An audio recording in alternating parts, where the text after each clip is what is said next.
De retour sur ce plateau, madame, messieurs, on continue dans notre tranche matinale. C'était pour vous faire plaisir. C'était pour faire plaisir à l'un de nos Wekapiens qui nous suit dans la capitale congolaise, qui nous a écrit et nous a demandé cette chanson. Mais cette fois-ci, on va prendre la thématique du jour. Comment préparer psychologiquement son enfant à le rôle de parent. Quel est le rôle qu'un parent est en train de jouer dans la psychologie de la rentrée de l'enfant, parce que moi on a donné face un peu, on sait pas que les parents ont aussi un grand rôle à jouer avant, pendant, même après la rentrée scolaire. C'est de ça qu'on va parler avec notre invité qui est psychologue, monsieur Enoch Mavinga. Bonjour.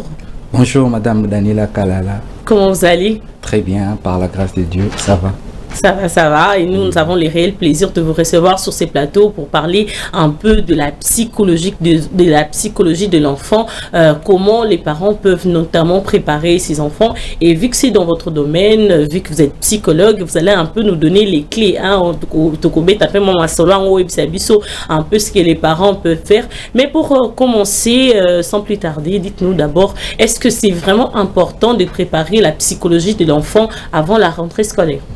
Bien évidemment, madame Daniela Kalala, il faudra préparer l'enfant à la rentrée scolaire. Et souvent, nos parents préparent matériellement la rentrée scolaire par rapport aux objets classiques, fournitures scolaires et tout. Mais on a tendance à oublier un aspect très important de la vie, et c'est la préparation psychologique de l'enfant. Qui dit préparation psychologique, en tout cas, j'aimerais vraiment être bilingue pour permettre à tous les parents de mieux comprendre notre thématique de ce jour. Qui dit préparation psychologique, c'est préparer les cerveaux de l'enfant à s'adapter aux nouveaux défis, à s'adapter à son environnement, voilà, un environnement nouveau. Donc, en lingaleni kolobake, obongisi makanisi ya mwana ayebe sika wazo kende. Et je dirais, la préparation psychologique des enfants ou de l'enfant, ça se situe à 3 dimensions. Parce que nous avons plusieurs catégories d'enfants qui reprennent l'école. Et déjà en premier, il y a des enfants qui découvrent pour la première fois l'école. Par exemple, l'enfant qui entre en première année primaire ou en maternelle. Donc c'est pour la première fois que l'enfant aille à l'école. Et nous avons aussi des enfants qui reprennent l'école dans une classe supérieure. Vous voyez, dans une classe supérieure, il était par exemple en 2e année primaire, il va reprendre l'école en 3e. Nous avons également une catégorie de enfants qui reprennent l'année dans la même classe, dans ceux qui avaient échoué. Donc, et la préparation psychologique, c'est la préparation mentale de l'enfant. Ça se situe à des niveaux différents, des niveaux différents par rapport aux enfants que je viens à la catégorie des enfants qui rentrent. Voilà, donc, Eli Kolobake, bana nyonso, ba préparaka bango lolenge mon côté. Donc, c'est-à-dire, ezana bana oyo, abandi école mbala liboso, azo découvrir école. Donc, il y a des choses que les parents doivent faire pour lui montrer son environnement nouveau. Donc esika wazo kende ayeba nini wazo kende kosala ezalaki pe na bana oyo bazwaki abandaki déjà école azwaki mais azo kende na classe mususu. Donc il y a encore de nouveaux défis à relever et il y a de ceux-là oyo bazwaki te azo zongela kelasi. Donc c'est-à-dire la préparation est distincte. Mais comment préparer justement ces différentes catégories d'enfants? Voilà, pour préparer les enfants ou chaque enfant par rapport à la situation que je viens d'évoquer, il faudra d'abord savoir les notions psychologiques. Parce que qui dit préparation psychologique ou préparation mentale de l'enfant, c'est-à-dire travailler sur les émotions des enfants, travailler sur les comportements. Donc en psychologie, nous disons la régulation du comportement. Et il y a aussi ce qu'on appelle le conditionnement. C'est-à-dire conditionner l'enfant, les cerveaux de l'enfant dans une forme d'apprentissage. Oui. Et aussi, il y a la notion de l'intérêt et de la motivation. Parce que pour que la personne puisse agir, il doit être motivé. Et pour être motivé, on doit trouver l'intérêt dans ce que nous faisons. Donc, c'est-à-dire, quand on prépare l'enfant à la rentrée psychologiquement, c'est-à-dire il faut susciter l'intérêt chez l'enfant. Donc, l'enfant doit avoir l'intérêt d'aller à l'école. Et quand l'enfant a l'intérêt d'aller à l'école, il sera aussi motivé. Donc, notamment, on a deux formes de motivation. Il y a ce qu'on appelle la motivation intrinsèque. La motivation intrinsèque, c'est la motivation en soi, donc dégagée par l'individu lui-même. Mais il y a aussi la motivation dite extrinsèque, donc c'est-à-dire la motivation liée à l'objet extérieur. Par exemple, nous avons des enfants qui étudient, ou même de grandes personnes, dans les universités, nous le voyons aussi. Il étudie parce qu'on lui a dit que si tu termines les études, peut-être, voilà, on va te faire voyager, on va te donner telle chose. Il y a de ceux qui étudient parce que à la maison, tout le monde part à l'école. Vous voyez, donc c'est un peu ça. Et quand on prépare l'enfant, on doit susciter l'intérêt chez l'enfant. Avant de donner à Héritier la parole, moi par contre, il y a aussi une catégorie, comme vous avez cité là, d'enfants, au moins maternelle. L'enfant ne fait que pleurer. L'enfant n'arrive pas à s'intégrer. L'enfant ne fait que pleurer, ne fait que déranger. Et même pendant Kourouana, à Koko Tate. Maintenant, face à des enfants comme ça, comment les parents peuvent faire? Parce que parents, mais vraiment, vous, avec l'œil psychologique, dites-nous un peu, la catégorie difficile, il y a qu'on s'intégrer, comment les parents peuvent s'y prendre à la maison? Voilà, merci beaucoup pour la question. Concrètement, la préparation psychologique, comme je l'ai dit, pour les enfants, c'est à travers la régulation du comportement, c'est aussi par la parole, ainsi que tout ce qu'on peut mettre en place au niveau de la famille, les règles et tout, pour essayer un peu de réguler le comportement de l'enfant. Donc, je peux dire, l'enfant qui découvre l'école, il y a une transition entre la vie familiale, il était habitué chaque matin peut-être jouer et tout, et automatiquement l'enfant découvre l'école. C'est-à-dire vous amenez l'enfant à l'école, c'est un changement, voilà, dans un monde nouveau comme vous l'avez dit. Et ça doit être progressif. C'est-à-dire quoi? Le parent ne peut pas automatiquement se réveiller d'un bon matin, ils prennent l'enfant pour dire qu'on part à l'école. Non, ça ne se fait pas de cette... On doit préparer l'enfant. C'est-à-dire pour celui qui commence à peine l'école, voilà, vous allez aller à l'école, vous allez découvrir des amis, vous allez découvrir les enseignants, et il ne faudra pas exagérer avec l'enfant pour lui dire que tout sera facile, non. Parce que l'enfant, quand il va trouver des difficultés à l'école, il sera trahi. Il va voir qu'il est trahi, vous lui avez dit, voilà, on m'avait menti, voilà ce que j'ai trouvé. Et quand on apporte l'enfant à l'école, il faut déjà le faire voir qu'il va buter peut-être à des difficultés, va se rencontrer à des difficultés, mais à chaque difficulté, il doit toujours trouver de l'aide, demander à la madame, demander au monsieur, venir à la maison, dire aux parents, voilà ce que j'ai pu rencontrer à l'école, voilà. Et moi, je souhaite bien pour les parents qui nous suivent, qu'avant même que l'enfant puisse aller à l'école, il faut déjà une visite. Donc, vous amenez l'enfant à l'école avant même. Parce que la rentrée, c'est pour la semaine prochaine, le mardi 1er septembre. Donc, c'est-à-dire, vous pouvez déjà, cette semaine, amener l'enfant à l'école, là où vous avez inscrit votre enfant. Vous amenez l'enfant à l'école pour qu'il puisse découvrir déjà l'environnement scolaire.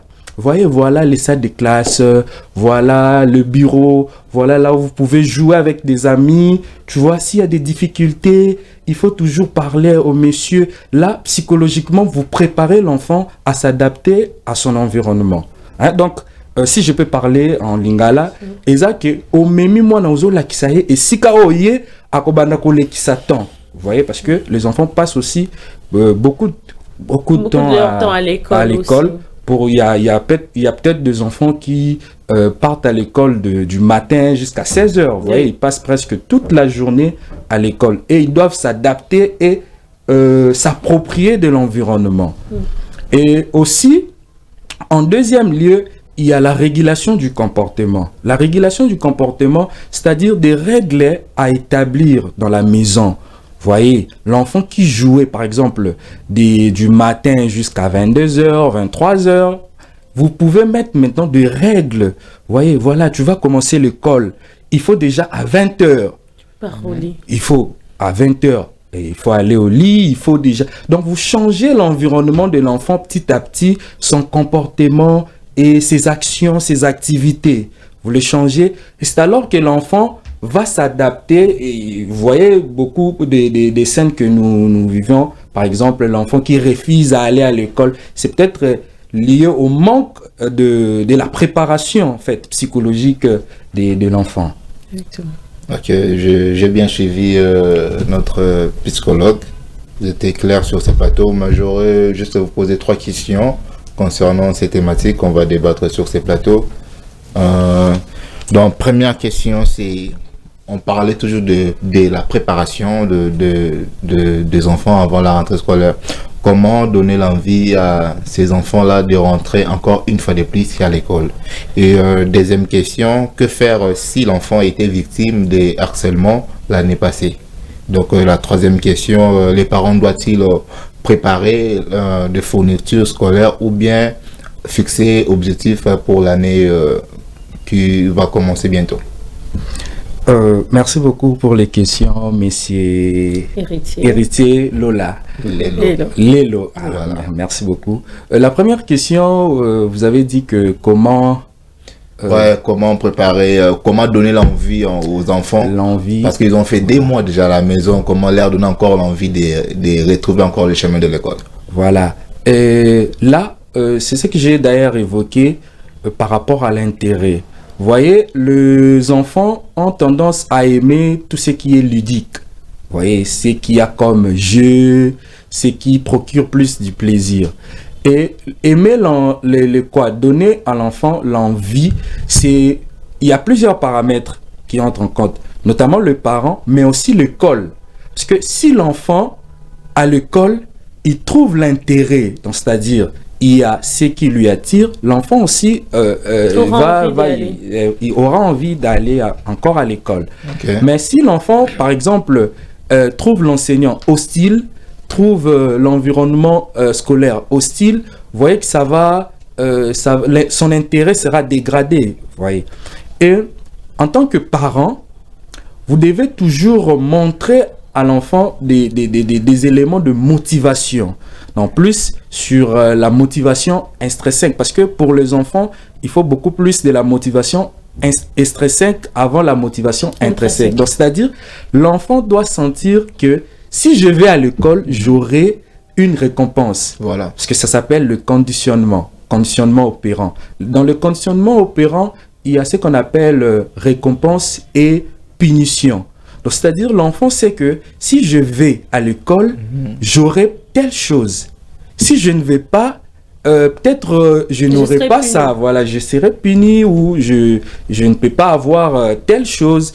Et alors, pour susciter encore l'envie chez l'enfant, moi, je pense que les parents doivent utiliser des méthodes de conditionnement, mais modérées. Parce qu'il ne faudra pas aussi que ça soit exagéré. Parce que l'enfant, quand il sait qu'à chaque fois que pour que je fasse telle chose, je dois en fait m'attendre à quelque chose, à une récompense, là aussi, ça devient très mauvais. Vous voyez? Mais il faudra faire savoir à l'enfant que si vous allez à l'école, voilà peut-être ce qui vous attend.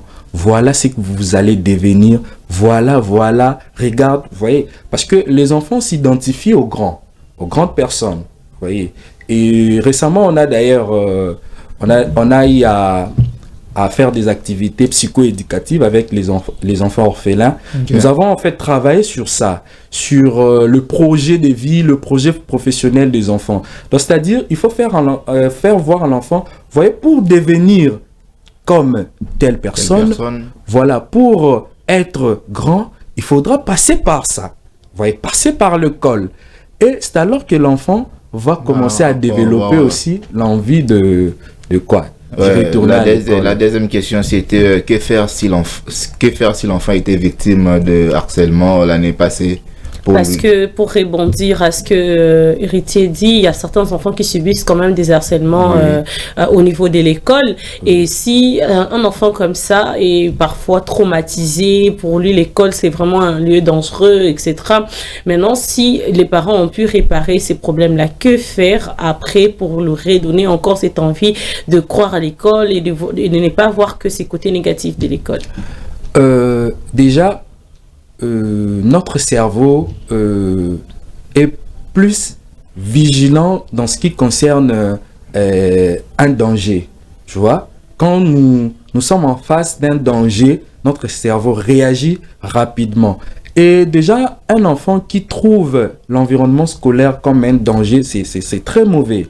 Vous voyez, pour des enfants qui ont été des victimes d'harcèlement, vous voyez, il faudra, moi premièrement, je demanderai aux parents de pouvoir changer l'environnement scolaire des enfants. Vous voyez, parce que déjà, l'adaptation scolaire, vous voyez, pour que l'enfant s'adapte, il doit être à l'aise mentalement. Si l'enfant n'est pas à l'aise, donc c'est-à-dire, il voit à chaque fois son bourreau, il voit à chaque fois le monsieur qui lui avait accéléré. La psychologie de l'enfant sera aussi, en fait, son mental sera aussi en arlette. Hein, voilà. Il sera là alerté tout moment, au lieu de se concentrer sur ce qui est important. Sur ce qui est peut-être vigilance, est-ce qu'il ne va pas répéter la même chose et tout. Donc, ce qui est mieux, c'est d'abord de changer l'environnement de l'enfant, l'environnement scolaire. Soit on change l'enfant, l'école, on lui amène dans une autre école. Et deuxièmement, si on ne change pas l'enfant, l'école, il ne faudra pas que l'enfant puisse retrouver encore le même monsieur sur son chemin. Vous voyez, l'école peut prendre des dispositions de pouvoir peut-être changer de monsieur ou peut-être... parce que quelqu'un déjà qui harcèle, donc c'est un mauvais enseignant. Exactement. L'école doit prendre des dispositions pour préserver la santé mentale des élèves. Exactement. Maintenant, en ce qui concerne les parents, ce qu'ils peuvent faire, c'est avec des thérapies qu'on appelle cognitivo-comportementales. Donc, c'est-à-dire faire voir ou faire savoir à l'enfant que ce qui s'est passé ne se reproduira plus. Voilà. Vous voyez, l'enfant doit avoir maintenant la confiance. C'est-à-dire, vous voyez, le monsieur, il était, par exemple, on peut prendre, il était ivre, tout, il n'est plus à l'école, tu es maintenant en sécurité, il y a quelqu'un qui va te garder, tout. Parce que l'enfant aime écouter. Hein? La confiance va se développer par rapport à ce qu'il écoute. Exactement. Donc, on a aussi reçu quelques images de vous. On vous a vu dans les visites dans l'école. On a vu quelques images des ONG, etc. que Boyka Machine va nous balancer. Est-ce que vous pouvez, pendant qu'il sera en train de le balancer, nous expliquer qu'est-ce que vous êtes en train de faire? C'est quoi exactement qu'on a reçu comme image? Je suis également, au-delà d'être psychologue, conseiller d'orientation et chercheur dans les questions psychologiques, je suis également directeur exécutif de Mavinga Help Foundation, une organisation, une ONG qui travaille dans les secteurs, dans les secteurs éducatifs, donc psycho-éducatifs. Et nous travaillons sur des questions liées à la détresse psychologique chez les élèves. Et nous menons des campagnes de sensibilisation dans les écoles, parler de la détresse, en fait, parce que la détresse psychologique ou de problèmes que les enfants rencontrent sur le plan psychologique peuvent influencer leur réussite scolaire. Et quant à ça, avec un groupe de psychologues, et d'ailleurs, j'en profite pour saluer monsieur Rigen Mavinga, qui est le fondateur de la structure avec sa femme, madame Ruth Ngoya, qui vit aux États-Unis. Et c'est vraiment par rapport à leur initiative que nous avons ensemble créé cette structure qui accompagne les écoles, donc c'est-à-dire à travers des campagnes de sensibilisation sur la santé mentale. Vous avez des écoles précises ou bien vous partez aléatoirement? Nous travaillons avec toutes les écoles disponibles à travailler avec nous. Et c'est à travers des correspondances que nous adressons dans les écoles pour ceux qui sont disponibles de travailler avec nous. Nous travaillons avec eux également. Donc nous menons des campagnes de sensibilisation, parler de méfaits de la détresse psychologique. Parce que ce sont des choses, des fois, dans notre pays, on ne met pas vraiment l'accent sur ça. Il y a des élèves qui souffrent, qui échouent parfois, non pas parce qu'ils ne sont pas intelligents ou intelligentes, mais parce qu'ils sont butés à des problèmes liés à la santé mentale.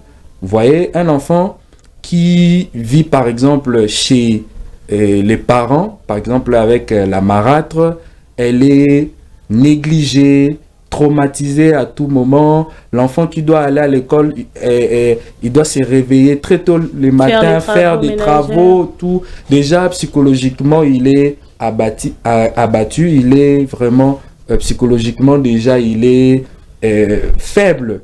Vous voyez que cet enfant, quand il arrivera à l'école, il aura aussi de problèmes.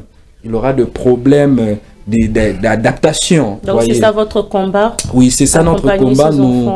Nous parlons de ça pour que les parents comprennent, même les enseignants. Vous voyez, il y a même des enseignants qui frappent des élèves. Vous voyez, ils ne savent pas la réalité psychologique de l'enfant, mais l'enfant, quand l'enfant dort à l'école, il frappe l'enfant, il commence peut-être à agresser, à harceler psychologiquement l'enfant.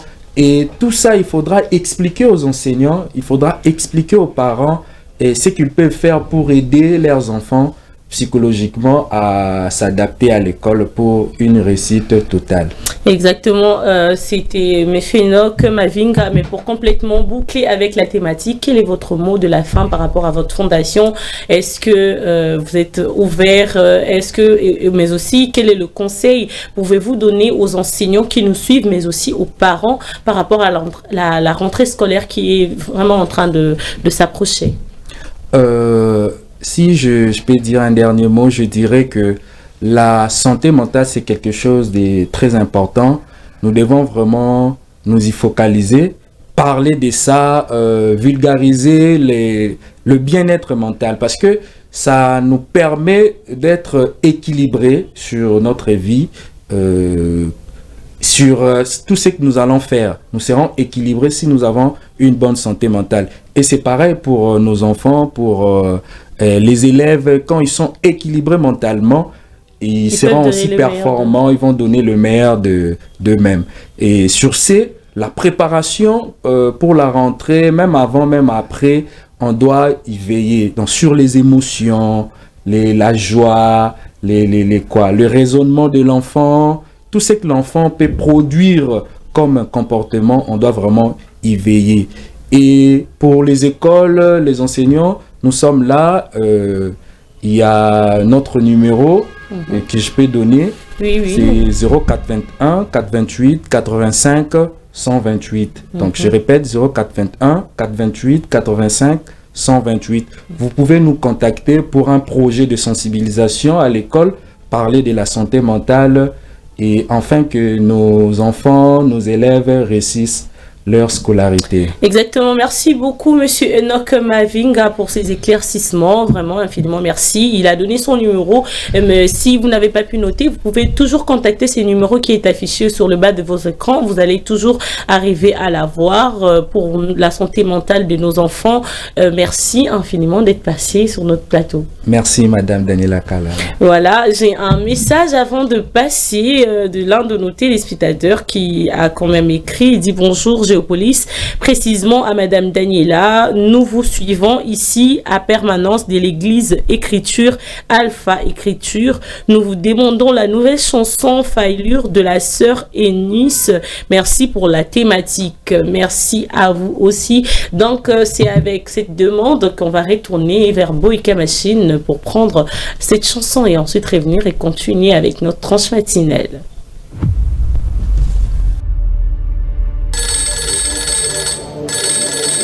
Allô Makoki, allô Yaya, Ndinko Yaya. Moi bien. Yaya, na habité soki sous Makambo. Le banane. Na otala na moun ba matisi sous promotion. En tout cas formé to sala qui 8 ans. Yaya asombi sous mituka, asombi mapangu, asombala, na zubisani. Vraiment élévation na inga na ko supporter. Tinga tena linga kamuto sala formule moko fa. Ifwa kweya.